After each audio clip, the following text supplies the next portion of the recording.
Kathy Kilonzo may be breathing a sigh of relief as the High Court postponed the Makueni by-election to pave way for the hearing and determination of a case she filed at the courts. And a battle is in the offing between the National Assembly and governors, with the National Assembly saying governors have too much power and they need to be clipped. That is why, later on in this bulletin, James Smart will be speaking to leader of majority in the National Assembly, Aden Duale, to understand this move. You're watching KTN Prime. Thank you for joining us. I'm Linda Oguttu. These are the top stories tonight.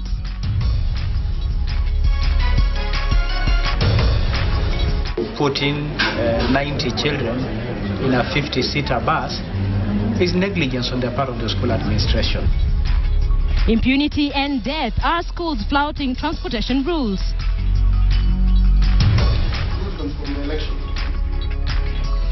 Kathy Kilonzo wins round 1 by election put on hold. Gagging the media, a fresh government plot.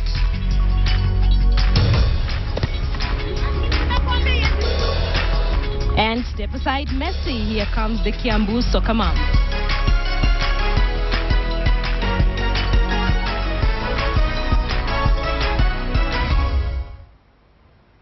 Thank you for joining us. Now, the government will take action against the schools whose students were involved in a fatal road accident in Kisii, having flouted a government directive on transportation of students after 6 p.m. Interior Cabinet Secretary Joseph Olelenku says traffic rules and regulations must be adhered to at all times, and the police officers who failed to stop the bus at various roadblocks will also be investigated. He was speaking in Kisii while overseeing the evacuation of 14 critically injured students to Kenyatta National Hospital for specialized treatment. Angel Katusia reports.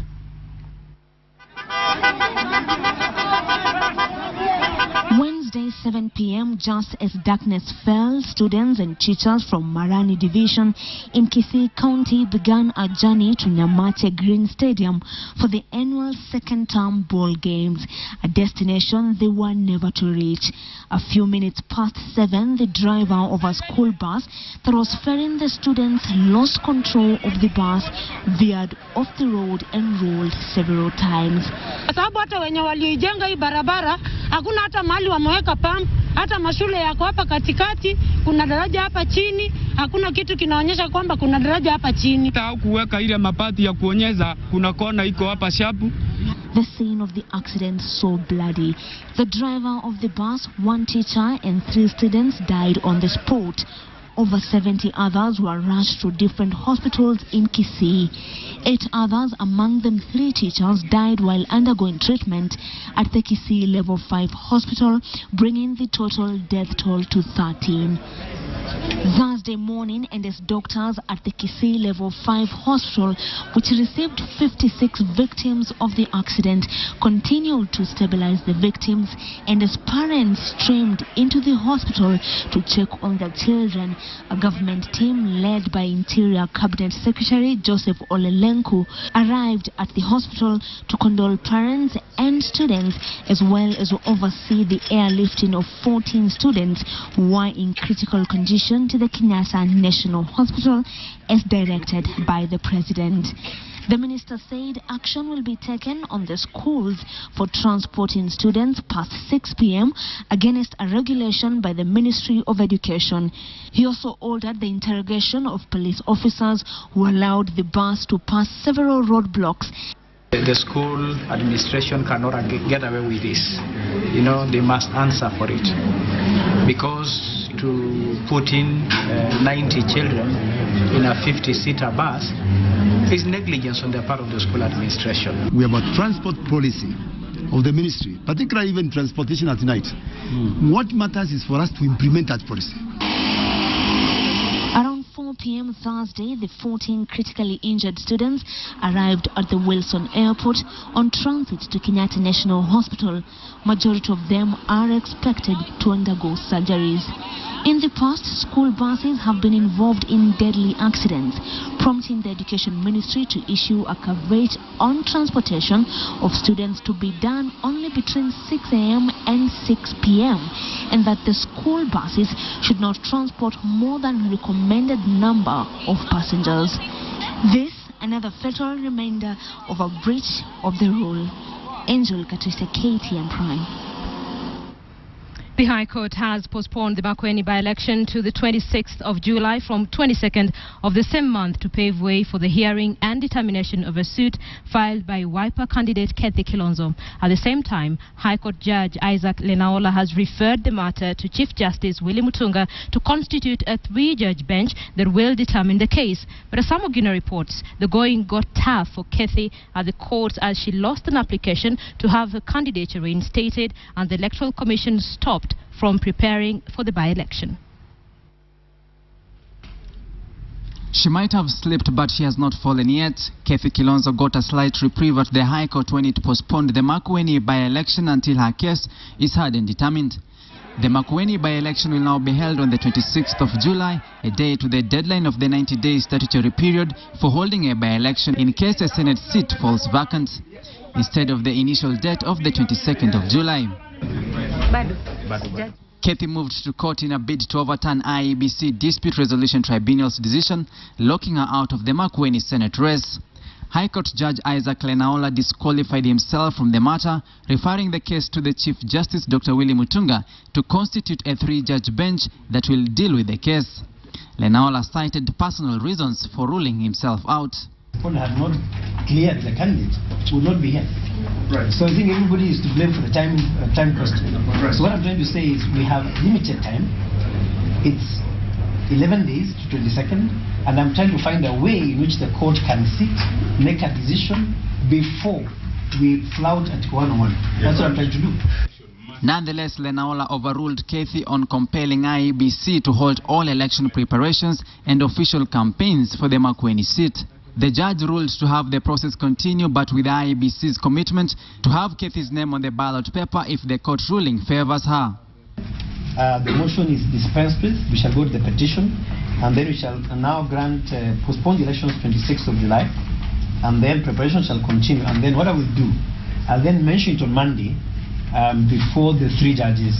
Kathy, however, failed to secure the reinstatement of her nomination certificate by the court. Justice Lenaola refused to grant Kathy's plea. The city lawyer argued she is a registered voter in Langata constituency in Nairobi, thereby the decision of the Makueni returning officer clearing her candidature should be upheld by the court. With the case perceived as a reincarnation of the Supreme Court legal battle pitting CORD against Jubilee, Kathy beefed up her battery of lawyers, bringing on board senior counsel and Siaya Senator James Orengo to aid lawyers Julie Soweto, Haron Dubi and TJ Kajwang. Meanwhile, CORD coalition dismissed Jubilee Alliance senators, saying they will not apologize for linking TNA to Kathy Kilonzo's registration saga. Kathy's case hearing before the 3-judge bench begins Monday. Samugina, KTN, Nairobi. Let's take it to the teachers' strike now, and the Kenya National Union of Teachers, that is NAT, has accused officials of the rival Kenya Union of Post-Primary Education Teachers, KUPPET, of hijacking the 1997 deal on harmonized commuter allowances and failing to implement it fully. Due to the piecemeal implementation that is the basis of the deal with TSC, NAT is not calling off the strike and has warned the Teacher Service Commission boss to stop issuing sacking threats to teachers, saying such actions will only worsen the crisis in public education sector. KTN's Patrick Amimo has the latest on the teachers' strike. Cabinet Secretary for Education Professor Jacob Kaimenyi was at the TSC head office to witness the formal signing of the KUPPET TSC deal on teachers' allowances that will be deposited to the Industrial Court on Monday. And I want to appeal to their sisters or brothers in KNUT to come on board and do exactly what KUPPET has done. Comply with the court order and comply with the President's appeal.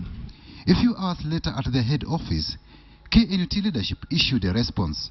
The teachers of this country, we are calling upon them to reject this agreement of today. Support us in pushing the government to make a more reasonable and acceptable offer. We had seen this and we rejected. Under the KUPPET TSC deal, the lowest paid teacher will get an extra 900 shillings in commuter allowance starting this month and increase by another 1,200 shillings in July 2014 before reaching a full harmonized commuter allowance of 4,000 shillings by July 2015. The highest paid teachers in Job Group R commuter allowance, staggered in 3 phases, will see them earn an extra of 3,500 shillings this month on top of their current allowance before hitting the 16,000 shillings mark starting July 2015.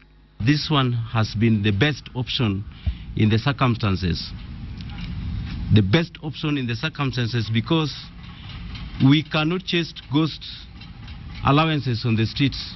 The small allowance, the commuter, which formed one of the components in legal notice number 534, it should have been paid, and we demand that it is paid all at once. KNUT says it is pushing for a 200% increase in readers' allowance as opposed to the KUPPET TSC deal that gave a flat rate of 15,000 shillings per month. And even as KNUT rejected the KUPPET TSC deal, the TSC boss warned of sackings if the strike continues. I'm directing that the county directors take immediate disciplinary measures against them. And those teachers who are not happy with the teaching profession are encouraging others not to go on teaching. They can as well be dismissed, which is a mandate of the Teacher Service Commission. There are many teachers out there who would like to be employed. TSC is sleeping on its job and it cannot threaten us. And we shall not allow servitude of whatever nature. If they want us to go full length in this conflict, we are prepared. KNUT maintains it cannot call off strike until the government fully implements the 1997 deal. It accuses the rival union of KUPPET of signing an inferior deal with TSC by hijacking the 1997 deal. Reporting for KTN, I'm Patrick Amimo. The National Assembly is putting together proposals aimed at clipping the powers of governors. The members of parliament say the governors are turning their offices into 47 imperial presidencies, contrary to the wishes of the Kenyan people. Led by leader of majority Eden Duale, MPs from both CORD and Jubilee said governors have misunderstood their role as servants and workers of the people at the county level and are instead sowing seeds of political competition with the national government. One governor has allocated petty cash for a month as 1 million shilling. Mr. Speaker, the object of devolution under the new constitution, Mr. Speaker, was for service and governance to go to the common people, for health centers to be improved, for roads to be built, for schools to be built. Mr. Speaker, the Kenyan people killed the presidency because of excessive powers. They didn't want the presidency. That's why they devolved. Now we are devolving 47 presidents, Mr. Speaker. But we are devolving imperial presidents, Mr. Speaker, to the counties. And I want to urge this House, it is within us, Mr. Speaker. We know what we need to do to amend the laws. I'm urging this House, we represent the people of Kenya. The Senate represents entities. We can talk to our people. We need to relook at the powers of the governors. But when the governors, they are given money, we passed here as a National Assembly. The senators, they are saying that we have not passed the money, we are the one refusing the money. But the governors, their work is just to think about their big cars, like before they have never seen a car. They think about big houses. We want to ask them humbly, why can't they think about the people? What we did not budget for is wastages through purchase of what Honorable Bet has just talked about, of Prados in 1 year, Mr. Speaker. We did not budget for construction of governors' houses in 1 year. It cannot even work. Even the Vice President's house has to take so many years. We did not budget for construction of huge offices for governors and county government in 1 year. Juzi nilipokwenda Meru, nilisikia speaker akisema, Mheshimiwa Rais, karibu rais wetu mpendwa, karibu. Nikasuka nikauliza, kwani Uhuru amekuja kwangu bila kuniuliza? Ndipo mimi nauliza kwamba, Mheshimiwa Speaker, eti ya kwamba kama mimi nitakuita rais wewe, na Uhuru mwenyewe Kenyatta akija kwangu, nitamuita nani? Wasaizi ninaomba kama inawezekana, kwa sababu mbunge ndio injini ya nchi yetu ya Kenya na ndio gari ya nchi yetu ya Kenya, hiyo inaitwa governor ambaye ni side mirror. Tunasema tuingwe tuendeze gari bila side mirror. Kwa nini bwana speaker? Kwa nini bwana speaker? Bwana speaker, ukiangalia zile pesa ambayo wamepewa ni kama kuchukua mtoto mdogo unamzindilia ugali na maharagwe. Very interesting discussions going on there in the National Assembly. Of course, that story, this is our big question tonight, and we're asking you, should the governor's powers be reduced by the National Assembly? Should the governor's powers be reduced by the National Assembly? Send us a yes or no response with a brief comment to the number 8040. You can also tweet us at KTN Kenya or at Linda Oguttu. Of course, we will sample some of your views in between this bulletin. It's a very interesting conversation. Let me bring in James Smart. He's hosting the leader of National Assembly, that is Aiden Duale, in just a few minutes. That will be a very interesting discussion that you really do not want to miss just a few minutes from now. Let's move on. And there are fears that proposals to amend the Kenya Information and Communications Act, that is of 1998, will limit freedom of the press. The law, which is supposed to be enacted by the 27th of August, will guard the media during state emergencies and control and regulate content on contentious issues. Media practitioners are up in arms against the clauses, saying the bill does not meet constitutional thresholds. KTN's Najma Ismail looks at the clauses that have sent shivers down the media's spine.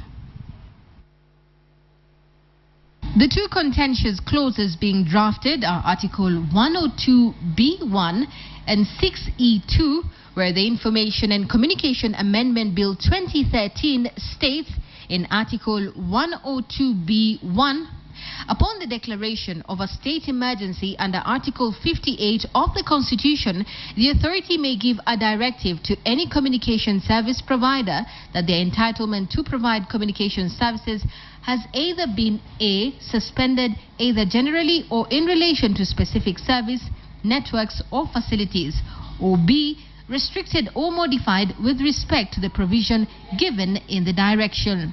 By doing this, the government will have powers to restrict, modify or mitigate public emergencies or disasters. Therefore, journalists are concerned that this clause could be abused or misused by the government of the day, since it would be able to stop, delay and censor messages and broadcasts as they deem fit. The other contentious clause falls in Article 6E that states, the authority shall establish a broadcasting standards committee which shall be responsible for developing standards for broadcasting content and regulating and monitoring compliance of those standards. In addition to this committee, the government will also establish other committees from time to time, co-opt into the membership of any committee and invite anyone to attend the meetings. But the Constitution states otherwise in Article 34, freedom of the media. It states that freedom and independence of electronic, print and all types of media is guaranteed, and the state shall not A, exercise control over or interfere with any person engaging in broadcasting, the production or circulation of any publication or the dissemination of information by any medium. B, penalize any person for any opinion or view or the content of any broadcast, publication or dissemination. Najma Ismail, KTN Prime.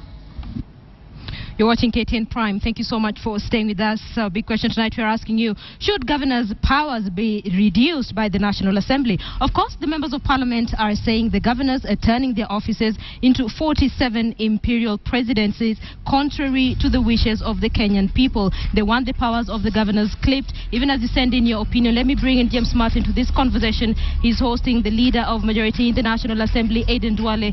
Smart, over to you. Okay, thank you very much, Linda Oguttu. That is the sense and the set of our conversation tonight. And in studio with me, I'm joined by the leader of majority, Aiden Duale, and indeed Senator Murkomen Kipchumba. Thank you very much, both. Let me start with you, Aiden Duale. What happened in Parliament today for us to understand? I think today there was no major issue to reduce the powers of governors as per se. And I'm sure the Speaker will bear me out. What was there was a discussion on raised by the member for Migori, Suna East, Honorable Junet, on the excesses of governance.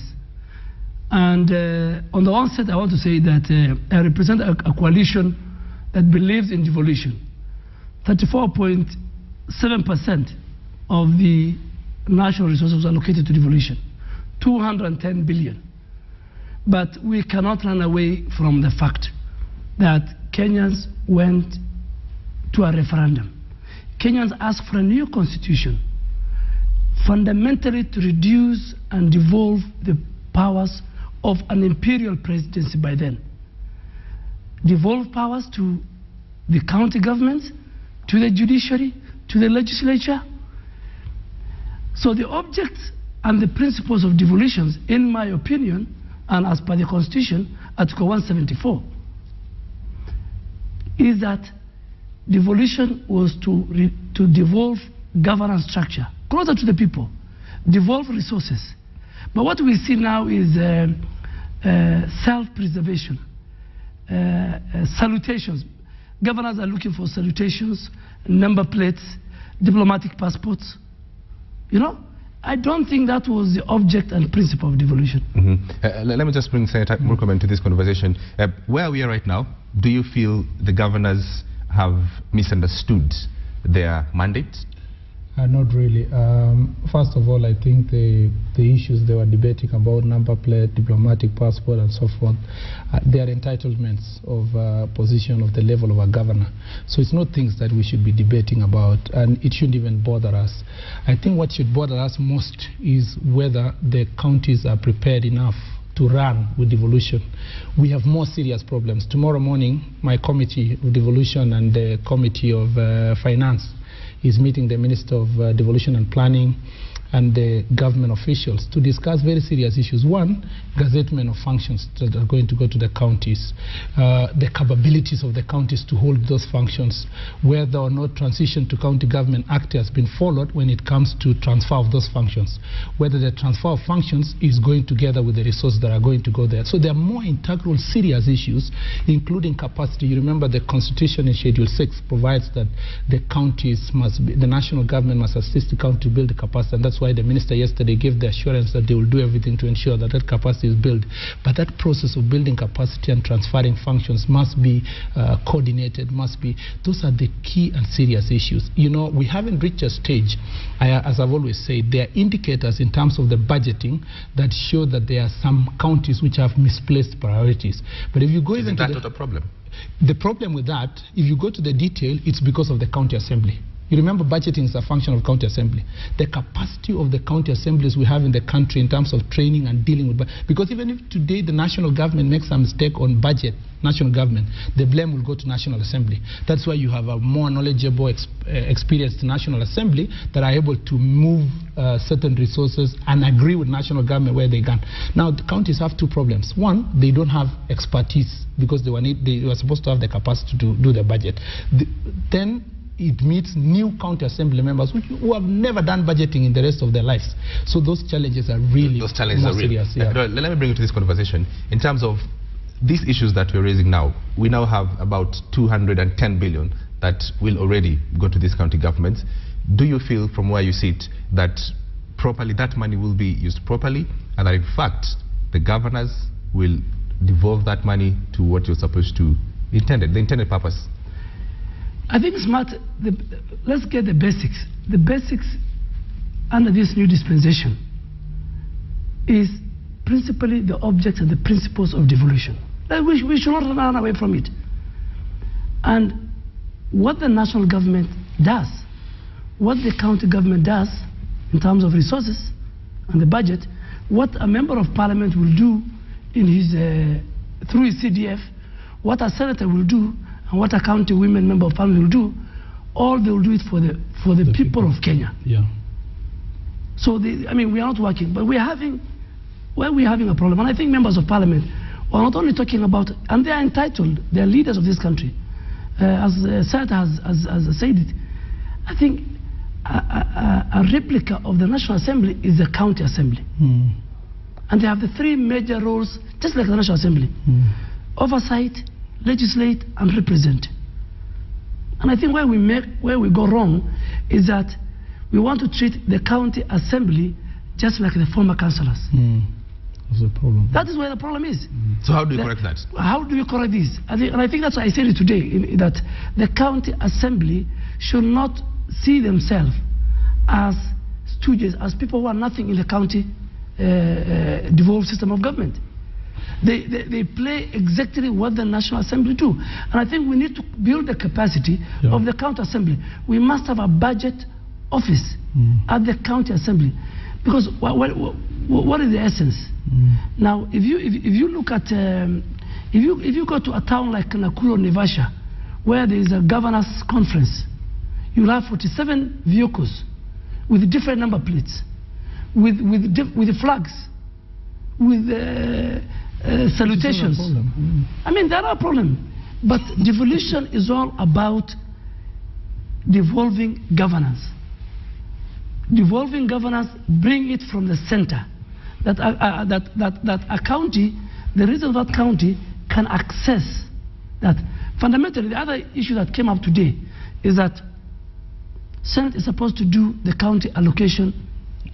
County allocation bill, which they are waiting for the Supreme Court to make a ruling as per the lawyer presentation at the Supreme Court.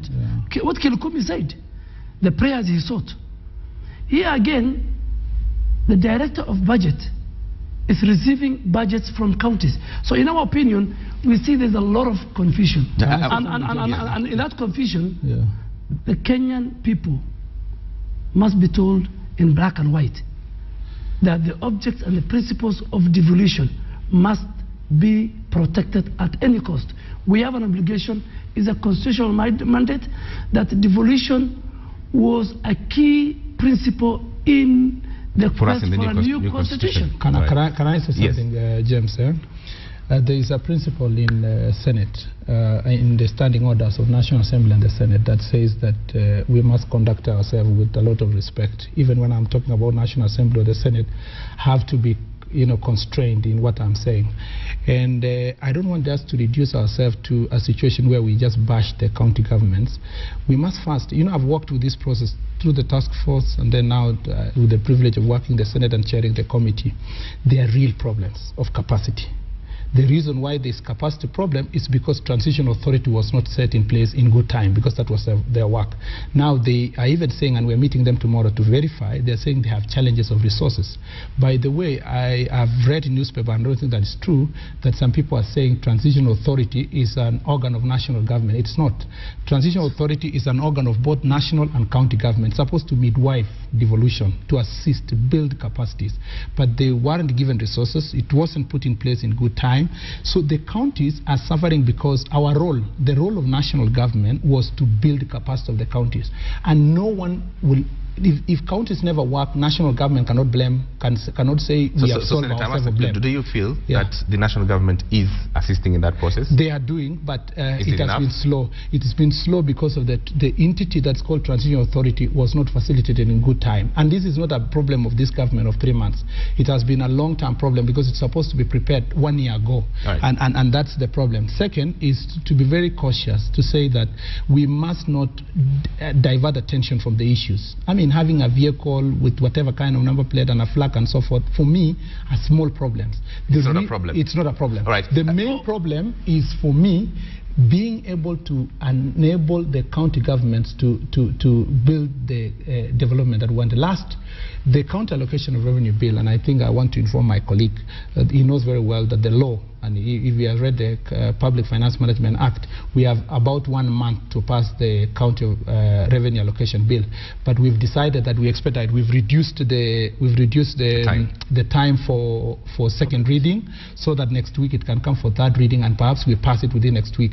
Because we told ourselves we cannot blame, we cannot also transfer the problems that were in division of revenue bill as a Senate who protects devolution by holding the resources that should be able to start the counties. All right. Smart. As we wind this down. Yes, I have a problem. What is it? The problem is wastage. That's why one time in the year 2010, when Uhuru Kenyatta, the current president, was the Minister for Finance, as a country we agreed to reduce wastage on the number Absolutely. of vehicles that we use as a government. Yeah. The famous Passat. So wastage is very, very key. The 210 billion, the recurrent expenditure, the development expenditure, it's within the law. It is not that you're a governor, you have 5 billion, you'll use the way you want it. That is not the object and the principle of devolution. So supposing, as I want this down for clarity purposes, supposing governors go through and we've seen their budgets, some talking about 70 million for Prados, talking about building their residence, supposing that goes through, what will you do? What we're saying is this. One, the county assemblies must do the oversight. Secondly, and we're going to do it, the Ethics and Anti-Corruption Commission, the auditor, particularly the Ethics and Anti-Corruption Commission, must open fully fledged county offices with enough staff to do the bit. Because what you are saying is that as a country, we have devolved government, we have devolved nepotism, we have devolved tribalism, we have devolved corruption. And as a country, I think we need to be focused. I mean, we cannot just oversight the national government. We need to oversight the national government. We need to account for every penny of our people. That is being used on That is a fact. Level. You know, James, I mean, that's a function of Senate, Article 96, to provide oversight, protect counties, and so forth. That must be done. But you see, we, especially us who are in government, myself and the majority leader, we must also not give negative connotation as if when we always talk about counties, we have to talk from a perspective of, you know, when you have a half glass of water, you always talk about that it's empty. So the question then is... We must work. I mean, absolutely, issues to do with wastage, issues to do with how to budget development expenditure and recurrent expenditure. The controller of budget must ensure that those budgets are meeting the requirements of the Public Finance Management Act. And that's the absolute... And suppose that doesn't happen? And that is why, if it doesn't happen, the money will not be released. That's the law. And if they ever in any way steal the money, that's why would Senate be there? Why would County Assembly be there? Why would the institutions that Honorable Duale has talked about, like Anti-Corruption Commission and so forth? That is their function. But as we speak now, we must first ensure that those budgets are meeting the expectations of the law. Okay. Final thoughts, 30 seconds, very quickly. Are we on the right place on devolution in terms of the powers of the governors and the Senate and the functions of the National Assembly? We have the various teething problems which were expected because, you know, when you are starting a process, that's why we are in court, that's why the governors are crying that the functions have not been considered and so forth. So we're not yet there? We are not yet there, but we are working towards that direction. For you? For me, the object and the principle of devolution must be maintained. Governors are just like the president, are just like members of parliament, like senators. It's not about them, it's about the people on the ground. Resources and governance must be devolved. Not corruption, not tribalism, not nepotism. Well said, Leader of Majority Aden Duale. Thank you very much for your time and travel safe to Mombasa. And Senator Kipchumba Murkomen, always a pleasure. Thank you. Thank you very much, gentlemen. Well, we'll be talking to Leader of Majority Aden Duale and Senator Kipchumba Murkomen, just trying to find out that issue of devolution, and that definitely we need more time for that, and we'll create that time, gentlemen, to discuss at a later date. Linda. James Smart, should the powers of governors be clipped? That's the big question. James Smart there speaking to Leader of Majority Aden Duale and Kipchumba Murkomen. Senator Elgeyo Marakwet, thank you. Now, as the World Population Day was commemorated today, the government continues to seek ways of stopping the high number of teenage pregnancies in the country. This is because the average 18-year-old girl is either pregnant or has a child, and this means she does not have the urge or support to complete her education and become the woman she intended to be. But as Catherine Omanto reports, the truth is that parents have a bigger role to play in this matter. 18-year-old Victoria Wagandi has an unusual explanation why she got pregnant at 15. Kuna kitu inaitwa wende. Maybe naweza fall in love na wewe na mimi sikutaki. So mtu atenda kwa mganga akutafutie dawa, then utakuwa involved. Huwezi jua what will happen. Hiyo siku yenye tulimit, hiyo siku ndo tul have sex na hiyo story ikaisha. The man she mentions is twice her age and abandoned her the moment he learned she was pregnant. Nilipozaa, before nilirudi shule kufanya KCP. Nilifanya KCP sikupasi hivyo. I got one something. Nikakuja mwambia Mbuyu utanipeleka shule, akanambia utaangalia mtoto ama utajiangalia wewe. Sikuongea mengi zaidi ya hapo. The National Council for Population and Development says that 18% of teenage pregnancies are unintended. A large number of girls in Kenya have at least one child by the time they turn 18 from a marriage or forced sexual encounter.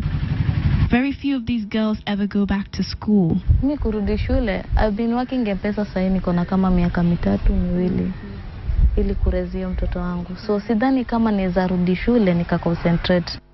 Maana nimejua pesa sasa. Na nikikaa kwa class, am I going to listen to the teacher of kufikiria pesa kwa hesabu? Maana sincerely speaking, I'm running a business of 300,000. Na sijaingia loss hata siku moja. She is the lucky few.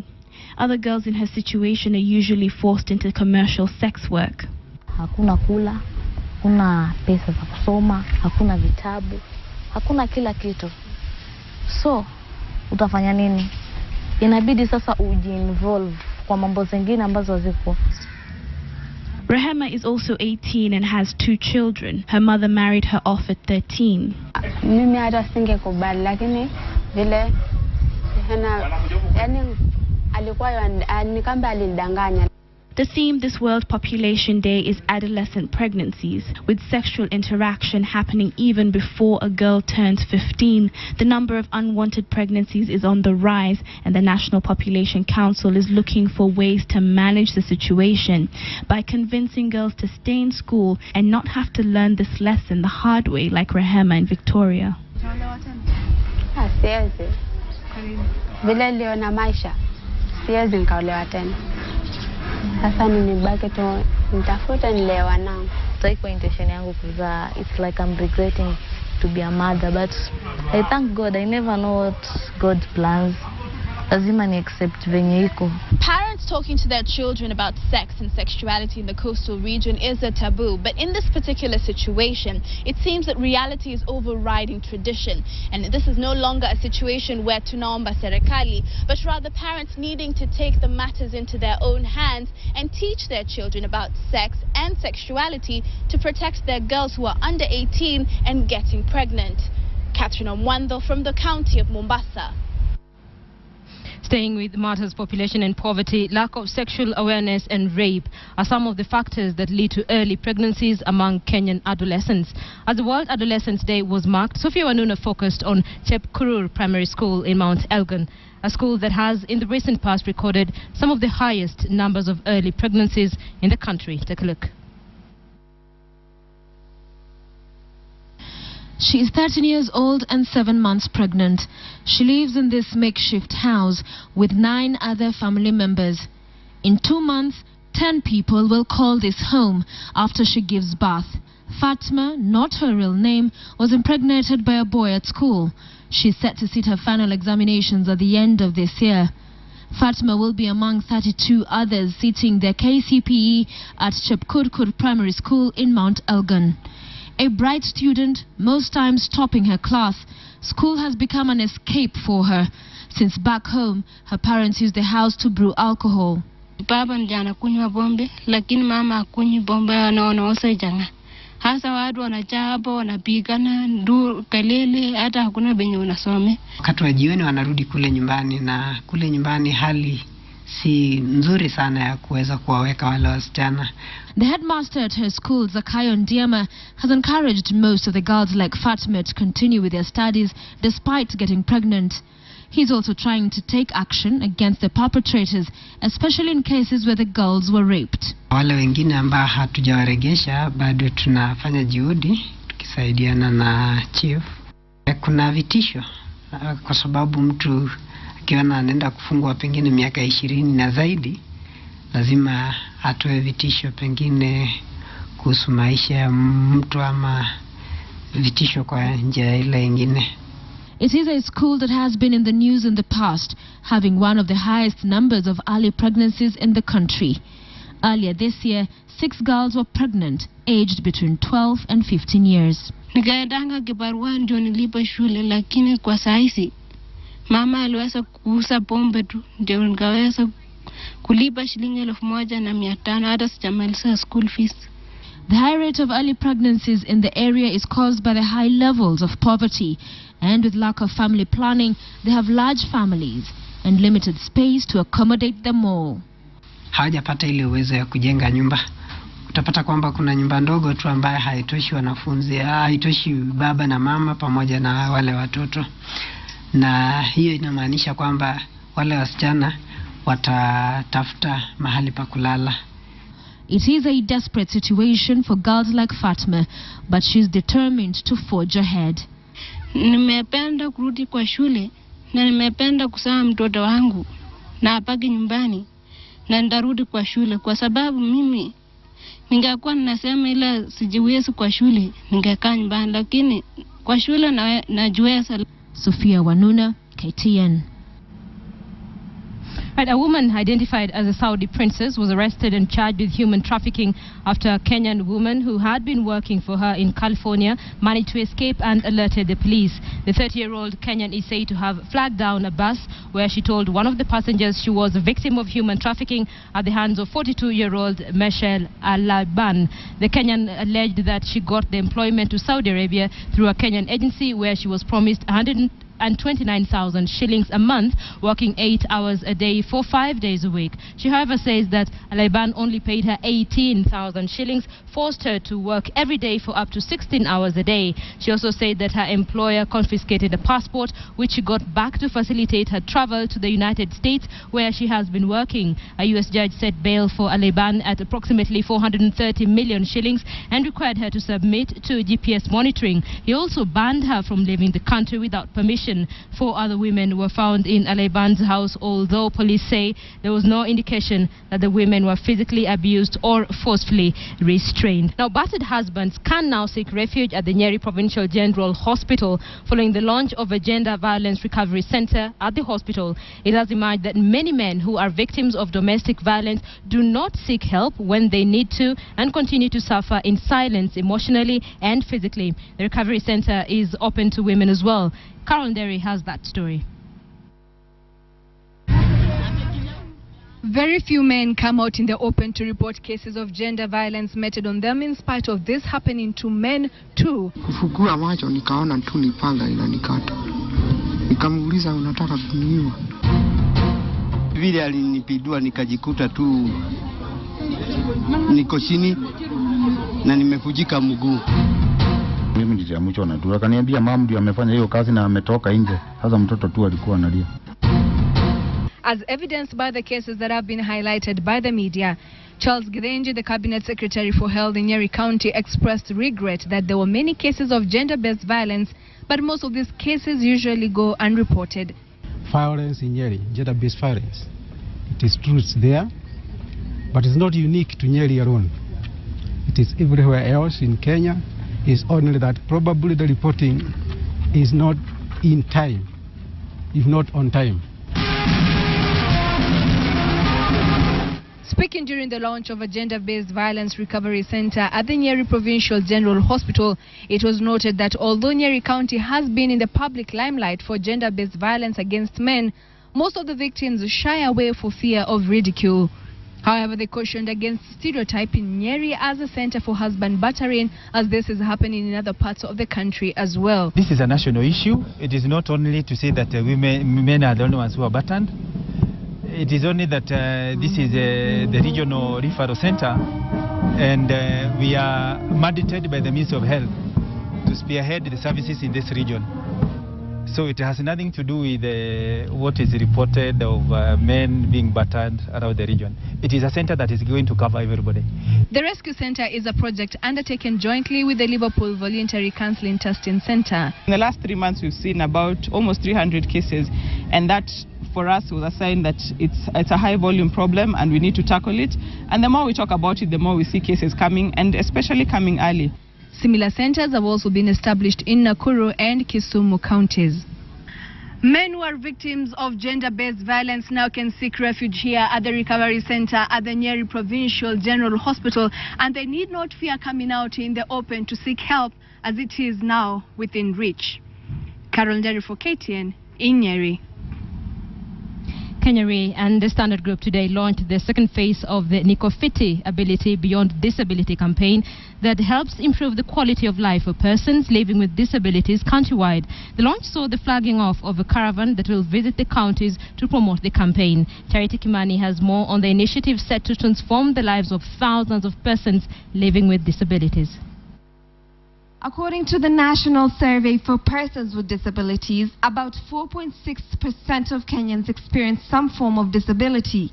Now the chairman of Kenya Re, Nilias Karaoke, is appealing for support for persons living with disabilities. We appeal, like the MD said, to all other organizations, institutions, individuals within the public and private sector to join hands with us in order to be able to make a difference in the lives of the people in our society. The Nikofiti caravan will travel across the country distributing assistive devices. The devices will ease their mobility, improve their lifestyle, and empower persons with disabilities. So I think we should feel that those who are disabled are part of society, and this initiative's focus really is to recognize that, give assistive devices, because if in that state, of course, you need assistive devices, the wheelchairs, the walking canes, continent bags and things like those, but also distinguish the whole idea. Nataka kuchukua kwanza fursa hii kwa mshukuru rais wetu Mheshimiwa Uhuru Kenyatta kwa kumteua mmoja wa walemavu kuwa katibu katika wizara. Hii ni kutambua, kuonyesha kwamba ile walemavu wanayotaka ni fursa ya vile vile kuhudumu. And I would like to assure Kenya Re on behalf of our CEO that this is an initiative we are proud to be part of, and we look forward to working together. I was quite impressed when I had Honorable Mudi Awori, the foundation, way back in 1950.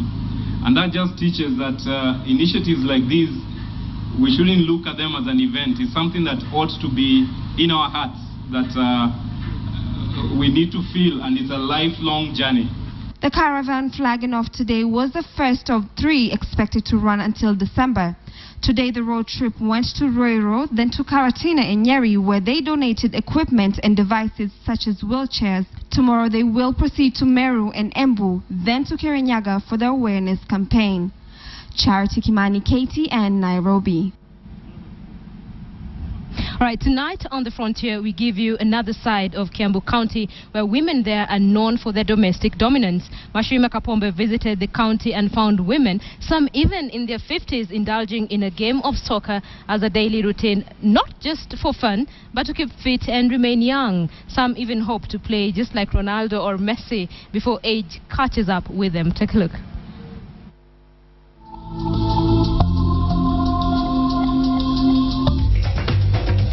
It is every woman's dream to remain young, fit and desirable. But as others work out in the gym, the women of Kiandutu slum in Kiambu County are living the dream, or at least trying to, on the soccer field.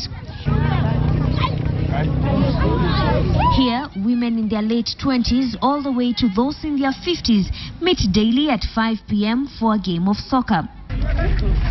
They may not have the right attire, running around in skirts and shorts that are not meant for the field, but their spirits are always on a high and their goals unchanged.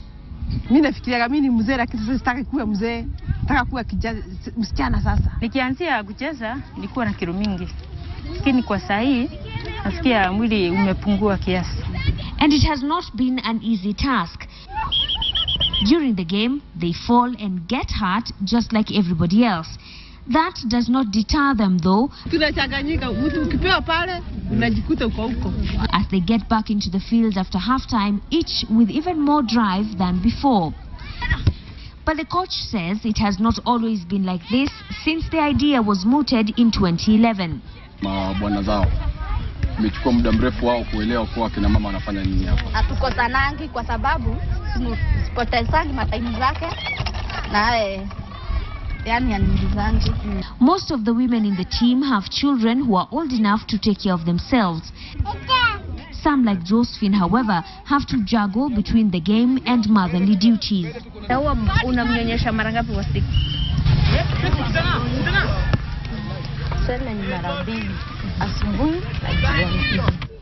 The lack of proper kit, they say, is one of their biggest challenges, and they have to borrow from the men's team whenever they have a game. That, however, is not something that gets them down, as they dream to play just like those in their favorite teams. Manchester. Naonanga Ronaldo anachezanga vile anarukaruka. Naona hata mimi natamani kuwa nawazaruka kama yeye. And above all, these women do not just come here to keep fit. There are those among them who find love and acceptance among the players. Unajua mtu akikaa kwa nyumba peke yake, kuna hiyo inakusika. Yeah. Na lakini tukiwa kwa uwanja, hiyo inaisha. Tunakuja, tunaongea, tunaruka, tunacheza, tunafanya hivi, tunaenda kila mtu akicheka. The women now say they want more women from all over the country to form soccer teams that will bring them together. And although some have dreams to get back to school, to at least get secondary education, they want their leaders, especially those from their county, to deliver on a couple of items: kits and balls. It is definitely not a game for the faint-hearted.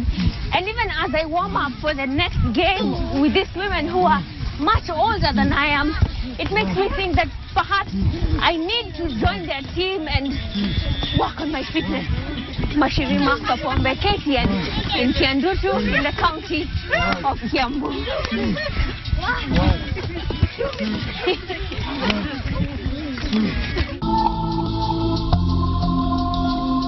Good evening and thank you for keeping it KTN. Time to look at business. I'm Joy Doreen Bira. 2 years in play by the Mututho laws, bar and hotel owners still hold that the Alcohol Drinks Control Act of 2010 has slowed down the industry. Its continued stay, they insist, will run most of them out of business. For several years, the alcoholic industry was an instant hit for any investor seeking impressive returns. The industry remains largely unregulated in terms of operating hours. However, 3 years ago, John Mututho, the then Naivasha MP, sought to crack the whip by introducing the Alcoholic Drinks Control Bill, which became law in 2010. Since then, the ride for pubs and restaurant owners in Kenya has not been smooth, as the effect of the law takes its toll on the industry. So we are stuck in situations whereby people have actually put in money, their staff sitting in certain establishments doing nothing. Yeah, simply because there's no clear cut. At the moment, the Kenya Association of Hotel Keepers and Caterers holds that the act is against the wishes of creating a 24-hour economy for Kenya as a part of dealing with the increasing cases of unemployment. The group is now calling for the amendments of the act with the help of NACADA, which is the implementing agency. The industry is also reeling from the recent increases in beer prices announced by the market leader, the East African Breweries Limited. This, they reckon, will see a slowdown in sales, as most Kenyans are already hard up by the high cost of living. Philip Keitan, KTN Business Today. Thanks, Philip. Now, Kenya Revenue Authority officials have impounded 2 containers for export at the port city of Mombasa. The containers, the officials said, were headed to Sudan with release documents indicating the consignment as coffee. The documents alleged that the 640 bags of Arabic coffee were headed to Khartoum, Sudan. However, the officers carried out verification on the containers, upon which they found several tons of scrap metal. Currently, the export of scrap metal from Kenya is banned, with a directive carried under the East African Customs Management. Investigations are underway to bring to book owners of the 2 containers who are still at large.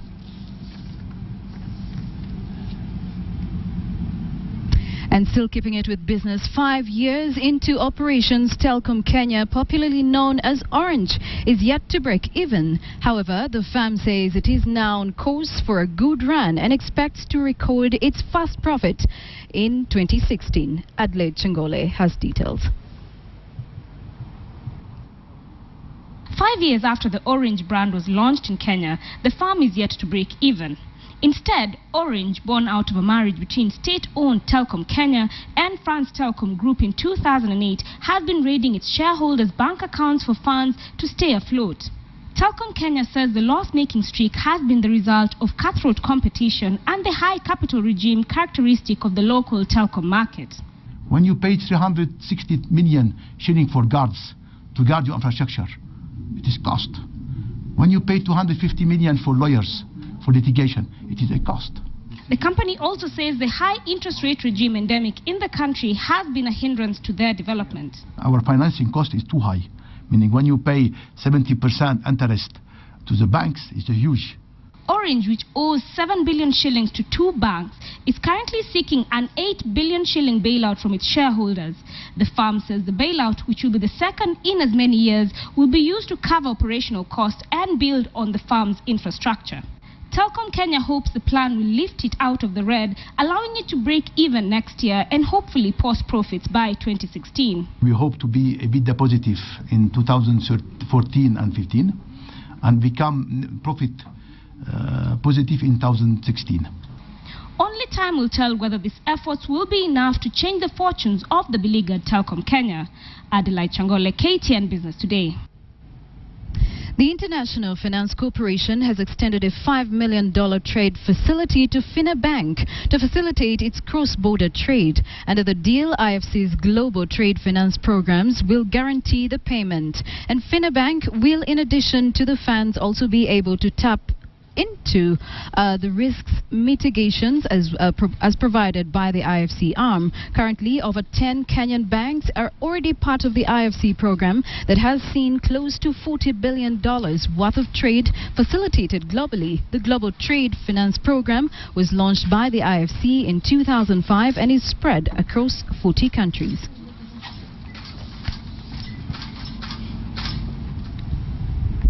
And days after Britain banned CART, popularly known as MIRA, the National Authority for Campaign Against Alcohol and Drug Abuse, NACADA, says Kenya should follow suit. The authority insists that despite rich economic benefits of the crop in Meru region, its health concerns require that its consumption and sale be checked locally. A study that was recently done in Embu and Meru by UNESCO, this was not an NACADA study, shows that in these particular areas, the impact on education, especially the young people, the boy child, is quite negative. Good news to many soccer lovers in the country. It is now official. Kenya's Victor Wanyama has joined Southampton from Celtic on a £12.5 million. That's over 1.6 billion shillings.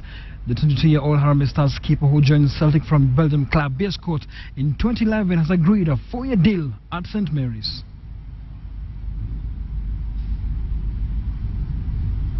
I didn't know, but finally we have come to it has happened, and we have come to the end, and I'm very, very happy.